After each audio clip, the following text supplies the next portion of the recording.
आप लोग दूध लेके जाते हो कहीं तो उसमें मिर्चा डाल लेते हो, तो कहीं कोयला डाल लेते हो। दूध आ कितने कोयला डाल लेते हो, कितने मिर्चा दूध आ डाल के चलत, सब फिर दूध ले जाते कि नहीं, वो कहां कहां लेके जाए, कोई ठिकाना है। और तुम ये घर से वही घरे लेके जाओ तो मिर्चा लेके जाते। ये आपको केवल आडंबरों में फंसा दिया गया है। और किसने फंसाया है? हमारी ये बूढ़ी बूढ़ी माता जी, इनके बूढ़ी पुराने, चलो आरो कोयला डाल दो तो यो डाल दो तो वो डाल दो। ये सब आपको भ्रम से दूर, हमारे कबीर पंथ में भ्रम से दूर किया जाता है। भ्रम छुड़ाए पथ निकट को, निकट लखायो राम। निकट में राम है, परमात्मा कहां है? तुम्हारे पास। भ्रम छुड़ाए पथ निकट को। ईश्वर दूर नहीं रहता। ईश्वर मंदिर मस्जिद में केवल निवास नहीं करता। अगर ईश्वर मंदिर मस्जिद में केवल निवास करता है तो सारी दुनिया की रक्षा कौन करता है? ईश्वर बंद नहीं है मठ में, वो तो बसा हुआ है घट घट में, सब घटों में बसा हुआ है। अगर मंदिर में भगवान रहता होता तो जितने लोग मंदिर दर्शन करने जाते हैं उनके जीवन में फिर कोई अवगुण नहीं होते, वो निर्मल होते, पावन होते, पवित्र होते, वो एकदम ईश्वर जैसे हो जाते। लेकिन आज तक क्या आप देखते हो, लोग मंदिर में जाते हैं लेकिन चिलम भी लगाते हैं, गांजा भी लगाते हैं, बीड़ी पीते हैं, और ज्यादातर चुगली वही लोग करते हैं जो ज्यादा मंदिर जाते हैं, इधर उधर की बातें करते हैं। मंदिर में केवल भगवान नहीं रहता है। ये नहीं कहता हूं कि मंदिर में भगवान रहता नहीं, ये नहीं कहता हूं, लेकिन केवल मंदिर में भगवान रहता है ये मैं कहता हूं। केवल ईश्वर मंदिर में नहीं रहता है, ऐसा नहीं हो सकता है। मंदिर तो ईश्वर तो खेत में, खलिहान में, घर में, उजाड़ में, आंगन में, बाहर, जहां तहां, सर्वत्र ऐसी कोई जगह नहीं जहां ईश्वर से दूर हो। कोई भी सत्ता ऐसी नहीं है जहां पर ईश्वर विराजमान ना हो, परमात्मा विराजमान ना हो। लेकिन हम लोग उसको सीमित दायरे में बांध देते हैं। ईश्वर यहां रहता है, ईश्वर वहां रहता है, वहां मिलेगा। ऐसा लगता है जैसे बाजार और मेले में खरीदने से भगवान मिल जाता हो। चले गए जा करके 100-200 रुपए का भगवान खरीद लाएंगे। खरीद लाओगे क्या? मूर्ति तो खरीद ला सकते हो, लेकिन भगवान को खरीदने के लिए रुपया और पैसा की जरूरत नहीं होती है। ईश्वर को खरीदने के लिए, ईश्वर को पाने के लिए रुपया और पैसा की आवश्यकता नहीं होती। ईश्वर को अगर पाना तो एक ही चीज की आवश्यकता होती, अपने आप को समर्पित कर दो इस ईश्वर के हवाले, छोड़ दो उसके हवाले। जिस रूप में आप जानना चाहते हो उसी रूप में छोड़ दो। मीरा ने देख लिया, अपने आप को छोड़ दिया कृष्ण के हवाले, शिवरी ने छोड़ दिया राम के हवाले, ध्रुव ने छोड़ दिया, प्रहलाद ने छोड़ दिया, देख लो इनको, धर्मदास साहब ने छोड़ दिया, माता आमिन ने छोड़ दिया, रानी इंद्रवती ने छोड़ दिया, खेमश्री ग्वाली ने छोड़ दिया, अपने आप को समर्पित कर दिया। अगर आप भी अपने आप को समर्पित करना चाहते हैं तो ईश्वर मिलेगा, और अगर नहीं तो फिर बचा बचा धरे रहो और बार बार जन्मो, बार बार मरो। इसी संसार में कभी दुख, कभी सुख, कभी हानि, कभी लाभ, जीवन मरण जस अब जस में फंसे हो। यही संसार है। तो सारी दुनिया को भोजन देता, कोई ऐसी दुनिया का कोई भी नहीं है जिसे वो ईश्वर भोजन न देता हो। मैंने कल भी कहा था, हाथी क्या खाता है?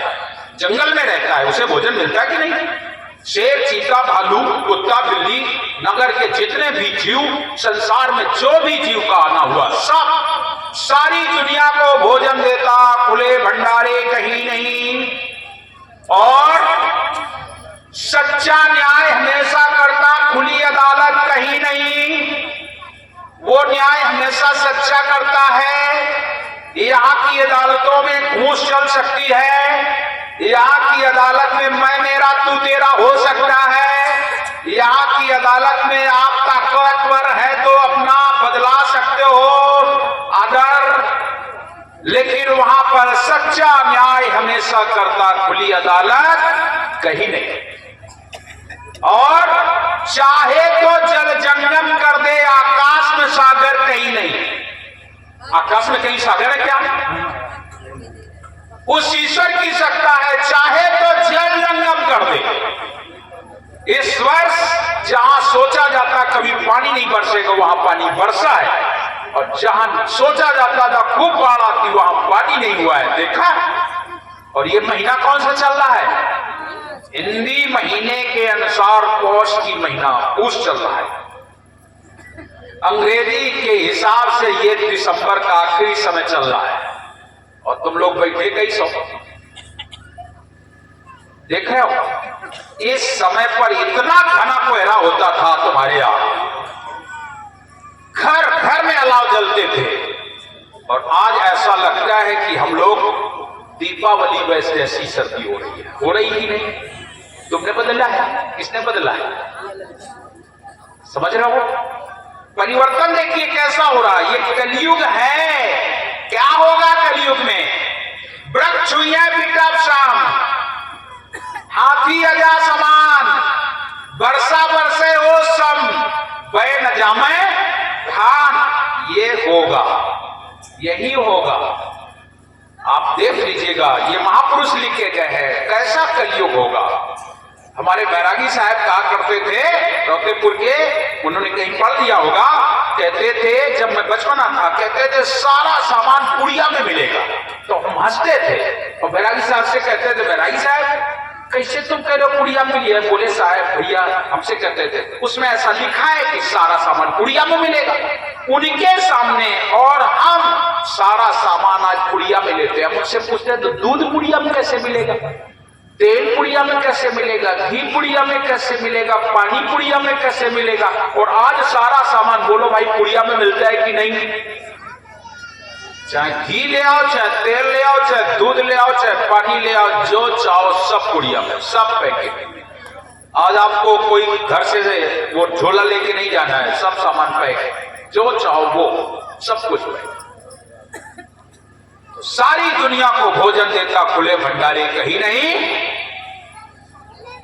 पत्ती पत्ती की कटनारी हाथ कतरनी कहीं। एक एक पत्ती पौधे की सबकी अलग। जंगल में सारे पौधे हैं, लेकिन वहां पर भी गेंदा का फूल या उसका पौधा वैसे ही होगा जैसा तुम्हारे यहां। अलग अलग पत्ती, गुलाब की पत्ती अलग, तो गेंदा की पत्ती अलग, तो चमेली की पत्ती अलग, बेला की पत्ती अलग, उसका फूल अलग, सब। क्या वो कैंची लेके बैठा था क्या अलग अलग बनाने के लिए? पत्ती पत्ती की कटनारी हाथ कतरनी कहीं। चाहे तो जल जंगम कर दे आकाश में सागर कहीं नहीं। सच्चा न्याय हमेशा करता खुली अदालत कहीं नहीं। और जर्रे जर्रे में व्यापित है पर नजर में आता कहीं नहीं। जर्रे जर्रे में व्यापित है लेकिन कहीं नजर नहीं आता है। आता है क्या? नहीं आता है। लेकिन ऐसी कोई जगह नहीं जहां वो ना हो। हमेशा याद रखना। इसलिए प्रिय सज्जनों, ईश्वर के विषय में, परमात्मा के विषय में लड़ना छोड़ दो, झगड़ना छोड़ दो। मालिक है माने है, हम उसका स्मरण करें, ध्यान करें, उसकी सत्ता का अनुमोदन करें और उसे प्रणाम करें जहां भी जैसे भी आप कर सकते हो। कुछ लोगों ने तो ऐसा भ्रम फैला दिया कि ईश्वर के दो टुकड़े कर दिए, दो भाग कर दिए। आगे कथा आएगी। कुछ लोगों ने ईश्वर के दो टुकड़े कर दिए, एक निर्गुण एक सरगुण। क्यों भाई, भगवान दो होते हैं? देखने की तुम्हारी केवल दशा अलग अलग है। तुलसी बाबा को सरगुण उपासक कहते हो ना? कहते हो ना? तुलसी बाबा तो सरगुण उपासक है। और रामचरितमानस क्या कहती है?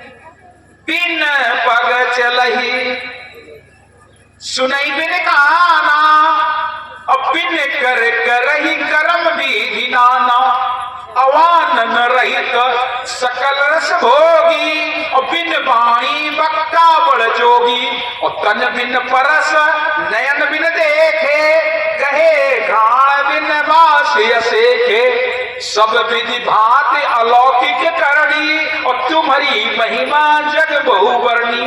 अब हम तुमसे पूछो चाहते हम तुलसी बाबा निराकार वाले थे कि साकार वाले? महापुरुष कभी नहीं लड़ते हैं, तुम लड़ते हो। तुम छोटी बुद्धि लेकर के और आपस में लड़ते हो, ये भगवान वो भगवान, ऐसा भगवान वैसा भगवान, कैसा भगवान, न जाना न ताना, बिन देखे वही देश की बात काहे सो कूर, और आप खाली खात में बेचत रहे कपूर। कैसे बनेगी बात? तो इसलिए षष्ठी का जो उद्भव हुआ हमारे कबीर पंथ के अनुसार या शिव पुराण के अनुसार या विश्राम सागर के अनुरूप या महाभारत के अनुरूप सत्य पुरुष से षष्ठी की रचना हुई, और उस सत्य पुरुष ने संसार का निर्माण किया। और जब निर्माण किया तो कल के प्रसंग पर आ जाओ कि उसके इस निर्माण में इस जीव के 4 भाग हुए, अंडज पिंडज उपमज स्थावर। जीव सब में एक ही है, लेकिन अलग अलग खानी बना दी गई, और अलग अलग खानी बना करके इसके अलग अलग व्यवहार हो गए। सबके अंदर वही गुण व्याप्त हैं, हर के अंदर। कौन गुण? भोजन, साजन, मैथुन, कर्मा, मोह, नीर और खटकर्मा, पशु मानुष सभी में व्याप्त है। सबको भोजन की इच्छा है। ऐसा ना सोचो कि हमें है तो गाय को नहीं, भैंस को नहीं, कुत्ता बिल्ली क्रम कीट सबको भोजन की जरूरत है। साजन माने रहने की सबकी जरूरत है। जो जीव जहां बनाया गया वहां उसका घर। कुछ जलचर हैं, कुछ थलचर हैं, कुछ नभचर हैं, आप लोग हैं, सबके रहने की अलग व्यवस्था। आप लोग मकान बना बना के रहते हो, चिड़िया घोंसला बना बना के रहती हैं, सब चूहा बिल में घर बना के रहते हैं। सबके जलचर जितने जीव हैं वो पानी में ही रहना पसंद करेंगे, वो कभी पानी से बाहर नहीं आते। मतलब सारी दुनिया को रहने की भी व्यवस्था अलग अलग उनको दी गई है। बस यही तो गड़बड़ हो गया है कि ईश्वर का अंश होते हुए एक जलचर है, एक थलचर है, एक नभचर है, एक रात्रि में चलने वाला है, एक दिन में चलने वाला है, ऐसा बना दिया, इस जीव को भरमा दिया गया। ये कालनिरंजन जी की चाल है। ये जीव अगर भ्रमित बना रहे तो ये अपने घर नहीं जा सकेगा। बस ये यही मरेगा जन्मेगा, मरेगा जन्मेगा, बार बार आओ, बार बार आओ, मेरा पेट भरता रहे, किसी का भरे चाहे न भरे।